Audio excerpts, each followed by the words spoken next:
Don't let one bad leg haunt your parlay. Parlays turn into payouts, and now even near misses won't haunt your bet.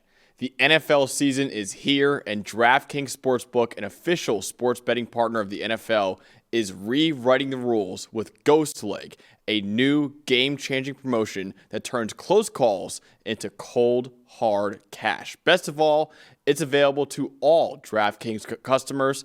Here's how it works. Build any 3+ leg pregame NFL parlay on Sunday, apply your Ghost Leg token, and if one leg loses, DraftKings makes it vanish like it never existed and pays you out in cash for the rest. Last season, over 30 million parlays were lost by a single leg. This year, Ghost Leg gives those busted bets a second life. No more busted parlays that haunt you all season.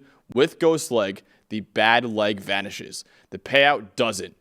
Download the DraftKings Sportsbook app and use code PFF. That's code PFF to unlock Ghost Leg, the promotion that makes one bad leg disappear and pays you out in real cash. Ghost your losses, get your payout in partnership with DraftKings Sportsbook. The crown is yours.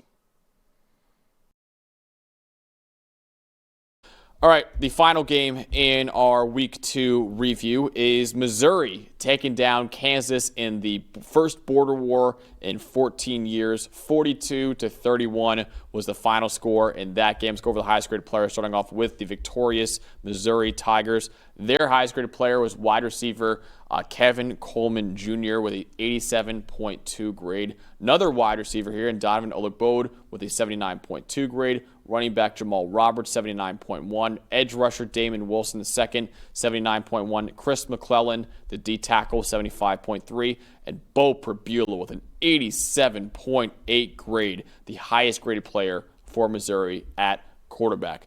Now let's go to Kansas with their highest graded players in the loss, starting off with tight end Deshaun Hanukkah, 88.4. Defensive tackle Blake Harold, 77.5. Linebacker Trey Lathan, 75.4. Defensive tackle Tommy Dunn Jr., 73.6. Another D tackle here in Keenan Caldwell, 68.7. And Jalen Daniels, 65.9 grade in the loss. Dalton, for you, what told the story? I think I want to give a lot of credit here to Missouri's offensive coordinator, Kirby Moore. And look, Missouri was another team this week. We've talked about it with several of these teams. They took a big punch in the first quarter. Bo Pribula fumbled and it was recovered, returned for a touchdown by Kansas. They were down 21-6 late in the first quarter in this game. And one thing that I hate that a lot of offensive coordinators do, they get down early, 2 scores early, 14, 15, like that, and all of a sudden half the playbook's closed off. We're not going to run the ball. We're not going to get play action going. We're going to just abandon ship, and we're just going to drop back and throw it, and we're going to try to play 7-on-7 and get back in this. Kirby Moore did the exact opposite. He left the playbook open. They took their punches early, and he kept running the football pretty close to 50-50, 42 design runs. Actually, I should say 38 design runs and 47 dropbacks, which is closer. You're still behind. You still got to throw it a little bit more. But you look at the rushing difference in this game. Missouri, 269. Kansas, 63. Kansas was the team ahead in this game early. They were ahead 21-6 early. Rushing grade, 72.1 for Missouri. Part of that's even dragged down because of fumbles. Kansas, 63.2. Missed tackles forced. You want this? A difference in the backs and the runners in this game? Kansas had 3. Missouri had 17. For 17, I believe Jamal Roberts had 12 of them. So, I mean, you're talking about, I just love what Missouri did. Yes, they took it on the chin, just like I just talked about with Ole Miss. They took it on the chin, but they didn't abandon the playbook. And this offense, with Ahmad Hardy, with Jamal Roberts, with Bo Pribula as a rushing threat, a big-time rushing threat himself, this offense looks more like it did 2 years ago when they had Cody Schrader, when they had Luther Burden having his best year, right? And all the weapons. They've got weapons on the outside. Love Kevin Coleman. Love Marquise Johnson. I like that he's getting involved in this offense. Brett Norfleet with some underneath stuff. But I think the biggest thing is that when this Missouri offense was great 2 years ago, that balance. Good call. Last year they didn't have balance. They looked like and Nate Noel was a good back, but it just something about not having Cody Schrader back there. They lost the balance in this, and they felt the need to let Brady Cook try to carry him. That's not the case this year. It's almost better that they have a younger quarterback, that they know they don't want to carry him, because Bo's playing great football right now. He's playing spectacular football, air and ground, doesn't matter. But the fact that they come out in this game and they run for over 250 yards, this is a dynamic team in the backfield right now with 3 different really good threats. I love that comp to the 2 years ago offense, because that offense was unbelievable in their surprise 10-win season that year, and that really tells a story for me here too. 82.2 offensive grade for Missouri in this game. For the second straight week, this offense is firing on all cylinders right now. They only had one game last year with an offensive grade that good, and that was against Mississippi State, which we mentioned before had the worst defense in the Power 4 last year. It is the third highest graded game by Missouri's offense in the PFF college era, only behind Mississippi State last year, and 2 games against Vanderbilt in 2023 and 2021 against a Power 4 opponent, I should say. So only 3 games total against a Power 4 team where it's been higher than 82.2. It was against 2 games against Vanderbilt and a game against Mississippi State. So this is a really good performance by Missouri's offense in this one. Everything was above a 70 grade. Passing grade, rushing, receiving, pass blocking, except for run blocking. It was the only one that wasn't above a 70 in this game. They had 567 yards of total offense, 6.6 yards per play, 6.3 yards per carry, 8.6 yards per pass too.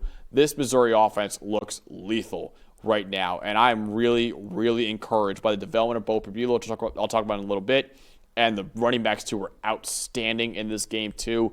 I'm loving what I'm seeing right now from this Missouri offense. Bo Pribula is 3rd in the nation in completion percentage. He's 2nd in the nation with a 93.3 passing grade. And look, you knew he was a dynamic rushing threat. I mean, the way they used him at Penn State, obviously the wildcat read option kind of wild card role in that offense. It was a change up from Drew Aller's style, but the way he's throwing the football right now, that's really encouraging to see. I think we never expected him to throw the ball this well. This is fantastic what Missouri is getting out of Bo Pribula right now. And again, the balance in their offense is great, but man, what he's bringing with his arm is awesome. He's my most impressive by a mile in this one, because we and everyone else seem to enter 2025 with major questions on whether or not he could be a starting caliber passer, or if he's more of like what he was at Penn State, which is kind of like a wildcat type of quarterback. He had 0 starts his career entering Missouri, with only 56 career passing attempts too entering Missouri.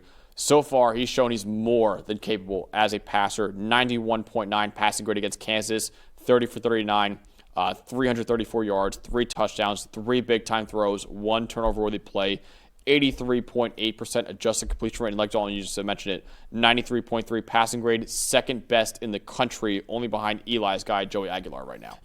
Yeah, no, and Aguilar's tearing it up too. But Bo, if Missouri's offense is going to operate like this, because again, this looks like the 2023 version, we start having different conversations. And we've mentioned the weird schedule thing where 8 of their first 10 games are at home. It gets real interesting. A couple weeks here, they got South Carolina coming in, and there might be some people out there that just go, they have Lenora Sellers, and South Carolina looks really good, so and this and that, and I go, yeah, easy now. I mean, they talked a couple of years ago. There was some Bo leaving in Auburn and in Oregon. It might be Bo leaving in Missouri right now, because he's been really good. And again, Kirby Moore. It just felt like this offense was just so out of rhythm constantly. It just looked like, and they still won. Did they win 10 games? Did they go 10-3? They did. They got to be the 10-3 team last year that I felt the worst about. I was just like, what happened here? Yeah. Especially offensively, this looks like the offense that we absolutely loved that Kirby Moore was calling 2 years ago. I'm in on this. I'm in on Missouri's offense right now. So Bo's development as a passer has surprised a lot of people. What's not surprised a lot of people, Dalton, is Caden Green, who is an elite guard. But what does surprise people, he's not even playing guard anymore right now. Yeah, I mean, you talk about, look, Bo has been under pressure less than 23% of the time in 2 games, which is fantastic. And Caden Green was bound to be a factor in that. But he's doing it at left tackle. And yesterday, he made his 3rd career start at left tackle, his first against a Power 5 team. I know he wasn't in our top 5 because his pass blocking was a lot better than his run blocking, but how about a 90.9 pass blocking grade in your first game against a Power 4 team in your career? He's playing left tackle. 2 years ago, he made his first career start at Oklahoma at left tackle. He played 1 game at left tackle at Oklahoma against Arkansas State, I believe it was. And then he played last week, and then he played because they moved him inside, and then he played inside last year. But I mean, Caden Green, 90.9 pass blocking grade, 47 dropbacks. No pressures in this game. That's a huge development because their interior with Connor Tollison and those guys is really good. We assumed Green was going to be a part of that.